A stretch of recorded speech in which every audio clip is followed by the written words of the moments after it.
Fala aí, meu povo da lindeza! Aqui quem fala para vossas senhorias é o Sora, e no vídeo de hoje eu irei trazer algo de certa forma diferente.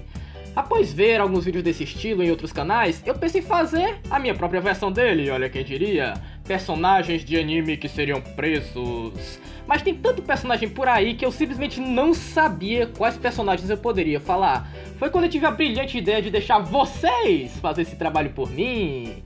Alguns dias atrás, nós pedimos para que vocês colocassem nos comentários desse tweet personagens de animes que vocês acreditam que seriam presos. Então eu vou ler esses comentários e dizer o que a lei fala sobre esses casos. Só lembrando, eu irei analisar segundo o nosso conjunto de leis, o ordenamento jurídico brasileiro, e eu serei o mais claro e objetivo possível, mas caso você discorde de algo, sinta-se à vontade de deixar aqui nos comentários e aproveite e compartilhe o vídeo, se inscreve no canal e deixa a sua avaliação. E agora, sem mais delongas, roda a vinheta!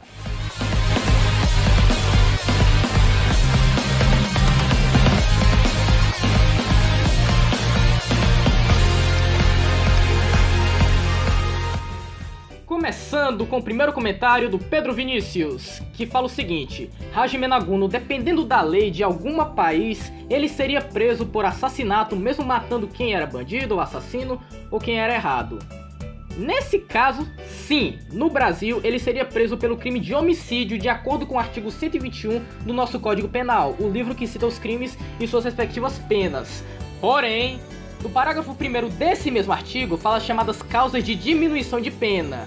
Bem no meio dele fala que uma dessas causas é a pessoa matar impelido por relevante valor social. O que isso quer dizer? Basicamente é você matar alguém para proteger a sociedade de algo pior, como nesse caso matar um assassino para impedir que ele mate mais gente. Então, resumindo, sim, ele vai ser preso pelo homicídio, mas a pena dele pode ser reduzida, pois ele estava matando para livrar a sociedade de algo pior ou algo assim.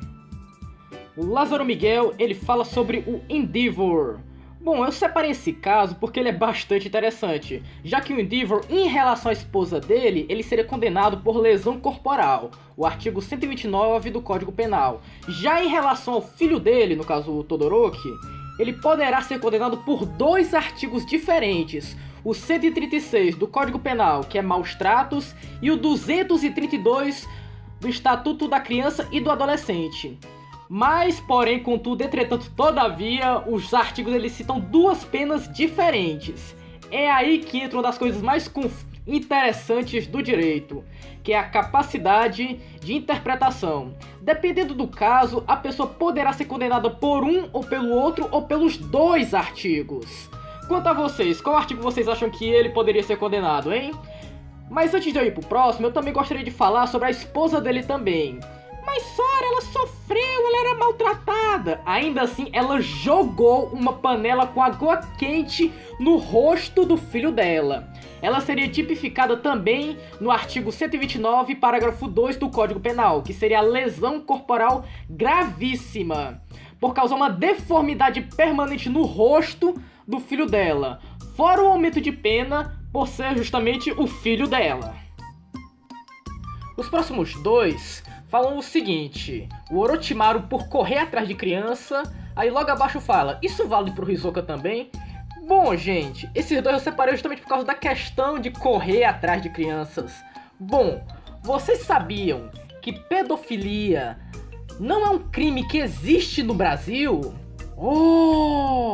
A pedofilia aqui no Brasil é considerada uma doença mental, mas o crime seria justamente o que a doença leva a pessoa a cometer, que é o artigo 217-A do Código Penal, que é o estupro de vulnerável, que é justamente você ter relações com pessoas menores de 14 anos. Mas aí surge aquela pergunta: quer dizer que eu posso namorar uma pessoa menor de 14 anos desde que eu não tenha relação com ela? Olha, cara, primeiramente, você é doente. Segundamente, legalmente até é possível. Mas deixa eu te lembrar que uma pessoa menor de idade está sob cuidado dos pais dela. Então eles têm pleno poder de decidir o que é melhor para o seu filho, inclusive usando meios legais. Ou seja, meu querido, eu duvido muito que um pai vai deixar você, um velho de 30 anos de idade, namorar a filhinha dele de 12. Seu lolicon doente. O próximo comentário é do Antônio, que fala justamente sobre Akemi Homura por roubo e porte ilegal de armas reservadas aos militares. Olha, eu separei esse comentário justamente por causa da pessoa que fez ele, né? Otaquismo e lolismo, não importa a idade, mas enfim. No caso da Homura, por ser menor de idade, ela não poderia ser condenada pelo artigo 16 do Estatuto do Desarmamento, que é justamente o posse ou porte ilegal de arma de fogo de uso restrito. O crime que ocorreria aqui seria quanto a quem deu as armas para ela, que é o artigo 242 do Estatuto da Criança e do Adolescente, já que, de acordo com o nosso ordenamento jurídico, o menor de idade ele não tem a capacidade física ou psíquica de decidir cometer esses crimes. E para finalizar esse monte de comentário falando do Mineta e do Meliodas.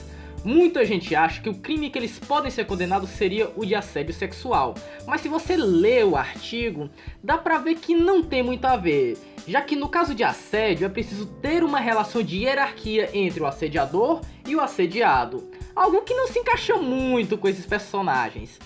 Sara, ser machista está dizendo que essas mulheres não sofrem assédio? Não, o que eu tô dizendo é que o crime é outro, que no caso é o artigo 215-A, a importunação sexual. Esse artigo fala justamente que é crime praticar contra alguém e sem sua anuência ato libidinoso com o objetivo de satisfazer própria lasciva ou de terceiro. Ou seja, tocar no corpo de uma pessoa sem consentimento só pra se satisfazer, como esses personagens fazem. Não acha que esse artigo combina bem melhor, não é mesmo? E bom, meu povo lindo, povo cheiroso, esse vídeo é basicamente isso, né? Caso tenham gostado, de sempre, se inscreve, deixa avaliação, comenta aí o que vocês acharam e compartilha essa jossa. E bom, gente, a gente se vê no vídeo que vem e sayonara!